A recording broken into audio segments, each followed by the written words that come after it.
Hi ನಮಸ್ಕಾರ ಎಲ್ಲರಿಗೂ. ನಾನಿವತ್ತು ಹಲಸಿನಕಾಯಿಂದ ಯಾವ ರೀತಿ ಪಲ್ಯ ಮಾಡೋದು ಅಂತ ತೋರಿಸ್ತಾ ಇದ್ದೀನಿ. ತುಂಬಾ ರುಚಿಯಾದಂಥ ರೆಸಿಪಿ ಇದು.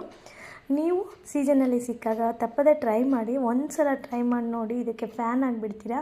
ಇದು ಚಪಾತಿ ಒಟ್ಟಿಗೆ, ರೊಟ್ಟಿ ಒಟ್ಟಿಗೆ, ಹಾಗೆ ಅನ್ನದೊಟ್ಟಿಗೆ ಕೂಡ ತುಂಬಾ ರುಚಿಯಾಗಿರುತ್ತೆ.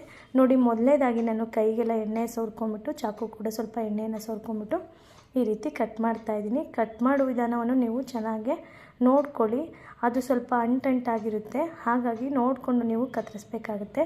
ನೀವು ದೊಡ್ಡದೊಂದು ಕುಡುಗೋಲು ಅಂತ ಹೇಳ್ತಾರಲ್ಲ, ಅದಿದ್ರೆ ನಿಮಗೆ ಇನ್ನೂ ಈಸಿ ಆಗುತ್ತೆ ಕಟ್ ಮಾಡೋದಕ್ಕೆ. ನಮ್ಮ ಮನೆಯಲ್ಲಿ ನಾನು ಚಾಕುನಲ್ಲೇ ಕಟ್ ಮಾಡ್ತಾಯಿದ್ದೀನಿ. ನೋಡಿ, ಈ ರೀತಿ ಇದು ಒಳಗಿನ ಭಾಗವನ್ನು ಯೂಸ್ ಮಾಡಬಾರ್ದು, ಇದನ್ನು ಕಟ್ ಮಾಡಬೇಕು. ಹಾಗೆ ಸಿಪ್ಪೆಯನ್ನು ಕೂಡ ಕಟ್ ಮಾಡಿ ತೆಗಿಬೇಕಾಗತ್ತೆ. ನೋಡಿ, ಈ ರೀತಿ ಕಟ್ ಮಾಡಿ ಇದೆಲ್ಲ ತೆಗೆದಾಕ್ಬಿಡಿ, ಯೂಸ್ ಮಾಡಬೇಡಿ.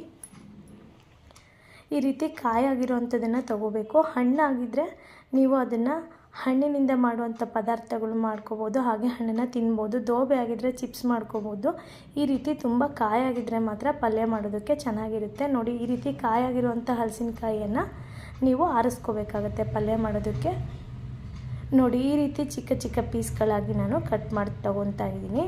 ಆನಂತರ ಇದನ್ನು ನೀವು ತೊಳೆದ್ಬಿಟ್ಟು ಕುಕ್ಕರಲ್ಲಿ ಬೇಯೋಕ್ಕಿಡಿ. ಸ್ವಲ್ಪ ಖಾರದ ಪುಡಿ, ಅರಿಶಿನ, ಉಪ್ಪು ಹಾಕಿ ಬೇಯೋಕ್ಕಿಡ್ತಾ ಇದ್ದೀನಿ. ಹಾಗೆ ನಾನು ಇಲ್ಲಿ 1 ಕಪ್ಪಷ್ಟು ನೀರು ಹಾಕಿ ಬೇಯಿಸ್ಕೊಂಡಿದ್ದೀನಿ. ನೋಡಿ, 1 ವಿಷಲ್ ಹಾಕ್ಸಿದ್ರೆ ಸಾಕಾಗುತ್ತೆ. ಈ ರೀತಿ ಮೆತ್ತಗೆ ಬೆಂದಿರುತ್ತೆ.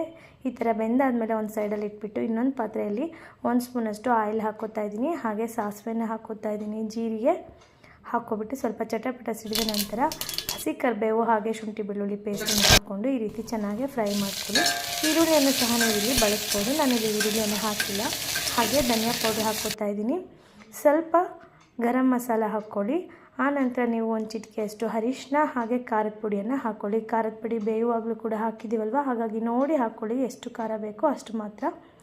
ಈ ರೀತಿ ಸ್ವಲ್ಪ ಫ್ರೈ ಮಾಡಿದ ನಂತರ ಬೇಯಿಸಿಟ್ಟಿರ್ತಕ್ಕಂಥ ಹಲಸಿನಕಾಯಿಯನ್ನು ನೀವು ಇದಕ್ಕೆ ಹಾಕ್ಕೋಬೇಕಾಗತ್ತೆ. ನೋಡಿ, ಈ ರೀತಿ ಹಲಸಿನಕಾಯಿ ಬೆಂದಿರೋವಂಥದ್ದನ್ನು ಹಾಕಿಬಿಟ್ಟು ಚೆನ್ನಾಗಿ ಮಿಕ್ಸ್ ಮಾಡ್ಕೊಳ್ಳಿ. ಇದೇ ರೀತಿ ಲೋ ಫ್ಲೇಮಲ್ಲೇ ಒಂದು 5 ನಿಮಿಷ ಚೆನ್ನಾಗಿ ಮಿಕ್ಸ್ ಮಾಡಿಕೊಂಡ್ರೆ ಹಲಸಿನಕಾಯಿ ಪಲ್ಯ ಸಿದ್ಧವಾಗುತ್ತೆ. ಈ ರೀತಿ ಬಿಸಿ ಬಿಸಿ ಅನ್ನಕ್ಕೆ ತುಪ್ಪ ಹಾಕ್ಕೊಂಡು ಹಲಸಿನಕಾಯಿ ಪಲ್ಯ ಹಾಕ್ಕೊಂಡು ತಿಂತಾಯಿದ್ರೆ ತುಂಬ ರುಚಿಯಾಗಿರುತ್ತೆ. ನೋಡಿದ್ರಲ್ವಾ, ತುಂಬಾ ಪೌಷ್ಟಿಕಾಂಶವುಳ್ಳಂತಹ ಹಲಸಿನಕಾಯಿ ಪಲ್ಯವನ್ನು. ಹಾಗೆ ಮುಂಬರುವ ದಿನಗಳಲ್ಲಿ ನಾನು ಹಲಸಿನ ಹಣ್ಣಿನ ಗಾರಿಗೆ ಮತ್ತು ಹಲಸಿನಕಾಯಿ ಚಿಪ್ಸ್ ಎರಡನ್ನು ತೋರಿಸ್ತೀನಿ. ಹೀಗೆ ಸಪೋರ್ಟ್ ಮಾಡಿ. ಯಾರೆಲ್ಲ ಸಬ್ಸ್ಕ್ರೈಬ್ ಮಾಡ್ಕೊಂಡಿಲ್ಲ, ಯೂಟ್ಯೂಬಲ್ಲಿ ನೋಡ್ತಿರೋ ಅಂಥವರೆಲ್ಲ ಸಬ್ಸ್ಕ್ರೈಬ್ ಮಾಡ್ಕೊಳ್ಳಿ, ಹಾಗೆ ಫಾಲೋ ಮಾಡ್ಕೊಳ್ಳಿ. Thank you for watching. ಧನ್ಯವಾದಗಳು. ಸರ್ವೇ ಜನ ಸುಖಿನೋ ಭವಂತು.